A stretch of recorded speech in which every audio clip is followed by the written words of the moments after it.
ساتویں آسمان پر گئے، ایک شخص ملے ایسے بیٹھے ہوئے، ایسے سفید داڑھی ناف تک آئی ہوئی، وہ نہیں اٹھے، ویسے بیٹھے رہے۔ تو آپ نے پوچھا جبریل یہ کون ہے؟ کہ یہ آپ کے دادا ابراہیم ہیں۔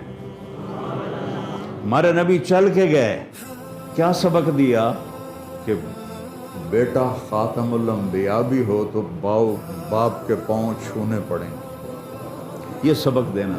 عالم والی نسلوں کو تو اللہ دیکھ رہا تھا کہ ماں باپ پرورش کر کے مر جاتے ہیں اور اولادیں باغی ہو کے ان کے سینوں میں خنجر گھونپ دیتی، تو یہ سبق ابراہیم سے سکھوایا۔ سارے نبیوں نے کہا میرے بھائی آ گئے، ہمارے بھائی آ گئے۔ جب آپ قریب آئے نا تو ابراہیم علیہ السلام اٹھے، یعنی کہ میرا بیٹا آ گیا، میرا بیٹا آ گیا، میرا بیٹا آ گیا۔ ویسے ان کو سینے سے لگایا، ان کا ماتھا چوما۔ کسی نبی نے ہمیں سلام نہیں فرمایا۔ ابراہیم علیہ السلام نے کہا بیٹا جب تم واپس جاؤ تو میری اپنی امت کو میرا سلام کہنا۔